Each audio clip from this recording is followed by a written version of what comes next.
একটা জীবন, একটা অনুবাদ, জানো তো? তার ভাষাটা জানা থাকলেই অনুভব করা যায়, বোঝা যায়। নইলে মানুষ ভুল অর্থ করে বসে। ঠিক যেমন আগুনের দহনকে কেউ কেউ স্রেফ আলো বলে ভুল করে।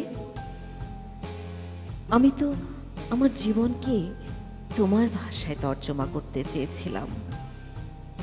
চেয়েছিলাম আমার প্রতিটি দীর্ঘশ্বাস তোমার ব্যাকরণে সাজাতে। কিন্তু তুমি তো কেবল শব্দের ওপরের ধুলোটুকু পড়লে, জীবনের লুকিয়ে থাকা ওই রক্তক্ষরণ অনুভব করতে পারলে না।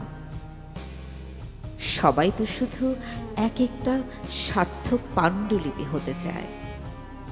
আমি না হয় তোমার অবহেলার এক অপঠিত অনুবাদ হয়েই রইলাম।